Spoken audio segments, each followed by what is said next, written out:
Hi, I'm Lauren. Welcome back to my craft room. Today I am sharing a video that I released originally on the Whimsy Stamps channel. I'll have the link down below in my description, so if you haven't yet subscribed, you can head over and click that subscribe button. I'm going to be sharing how I made this slimline card with these adorable little pugs and this beautiful foiled background. I hope you enjoy this tutorial.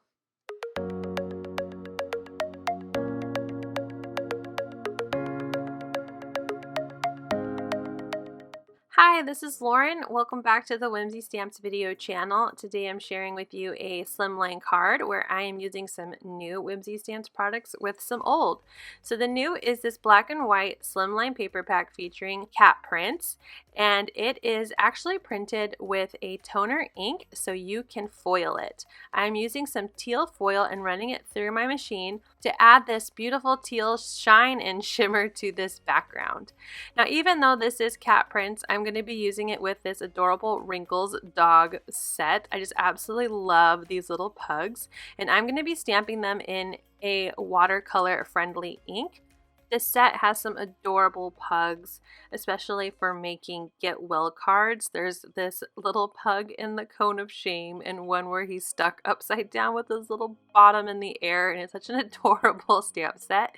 But I didn't want to have any type of overall theme to this card. I just wanted to make something that I can either throw a birthday sentiment in or maybe a thinking of you. So I picked the 3 pugs without the little cone of shame.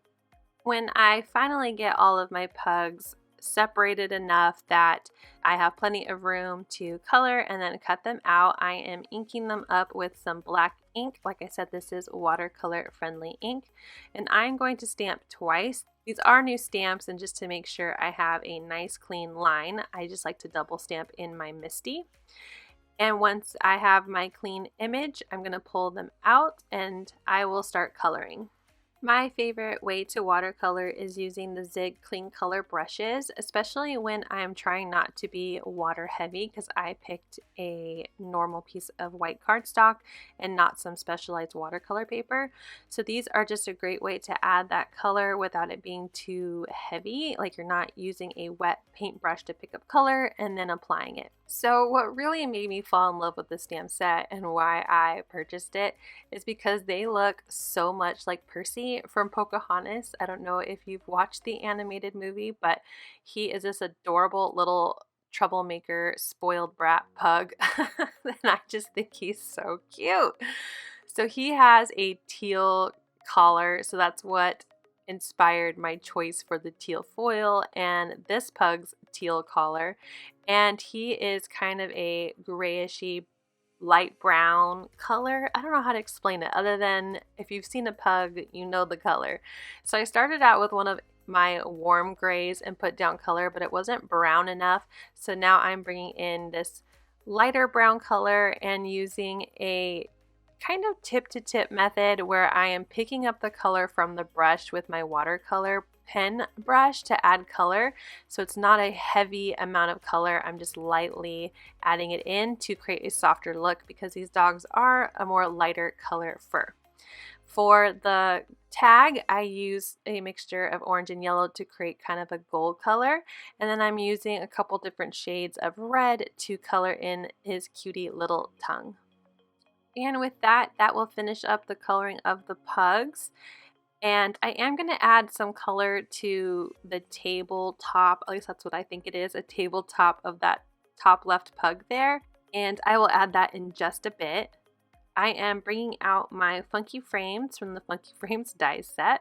And I am picking frames to go with each of these pugs, and this is when I realized I should have definitely stamped on a bigger piece of paper.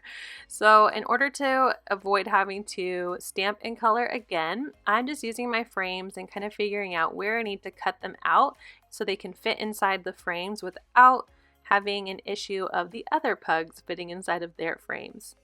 And here I am adding that teal to add a little bit more of that blue color to this pug, as well as make it look like he's actually leaning up on a table.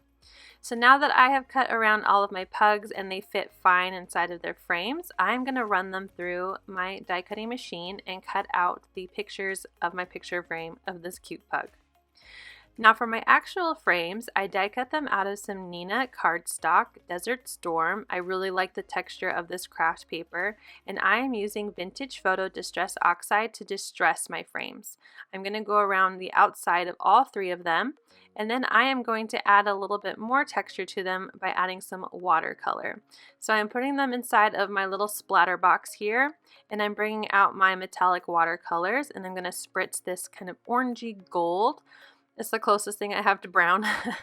I didn't want it to be too dark to distract from the rest of my card because it already is super shiny and bright and fun. So I'm just adding some of this orange metallic paint to add a little bit more texture to my frames. I'm going to set those aside to dry and work on my card base. I have cut a piece of cardstock down to create an 8.5 by 3.5 slimline card. I used my Slimline card builder die to cut out my foiled background. And now I am applying it to my card base with some wet glue. This die cut cuts my paper a little bit smaller than that slimline size, so it gives me a nice white border around this background. I'm going for a wallpaper-esque look, although I don't know who has metallic blue wallpaper, but this family does. I mean, they do have this cute pug, so why not some shiny blue wallpaper?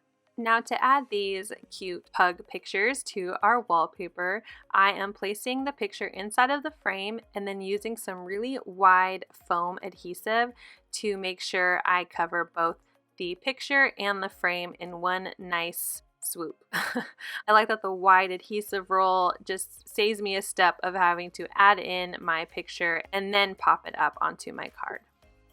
I'm working out my layout and I noticed there is a little bit of gap in that table, so I added a little more color, and now I realize I don't have room for a sentiment. I was planning on using a quick strip, but there's just no space and I don't want it to be overly stuffed on this card. So I'm taking my stamp set and overlaying where I think I'm going to stamp and narrow down what I want my sentiment to say. I am going to be stamping directly on the frame, and since I already have placed some foam on it, I'm going to add some extra foam in the spots where I'm going to be stamping to make sure it's a flat, even surface. And we're going to do some daring stamping. I am placing my first frame into my Misty. I thought I wouldn't need the foam, but it was too low, so I'm adding that foam back in. And on my top frame, on the bottom, I am going to stamp All You Need Is. So I am placing it center to that frame, making sure that it looks nice, close up my Misty, and then I am going to use some VersaFine ink in Onyx Black. This ink has a really nice clean first stamp. And then I'm going to gently stamp that onto my frame, and it looks great. And now it's time for the second scary stamping. I am adding the sentiment Pug Hugs on the top of my bottom frame, and I'm just repeating that process, making sure that my sentiment is centered and angled to the edge of the frame. I'm going to close up my Misty and pick up that stamp, ink it with that same VersaFine ink in Onyx Black, and then I will stamp the second part of the sentiment on this bottom frame. And I'm holding my breath, but luckily it all works out great. Now that my stamping is done, I can finish assembling my card. I am working on my layout again, making sure I have exactly where I want to place the frames. And I'm going to start with my middle frame and peel off the release paper off the back of my foam and place that onto the card. And I'm going to repeat this process for the bottom frame, making sure that it is centered, and then the top frame as well, making sure my spacing looks the same between all three of my frames. And with that, that is my slimline card. I hope you enjoyed this tutorial and that you try out the foiling with the new black and white paper yourself. All of the details on the supplies I used are down below in my description. I hope you'll click like if you enjoyed this card making tutorial, and that you'll hit that subscribe button if you're new to my channel. Thank you so much for watching and have a wonderful day.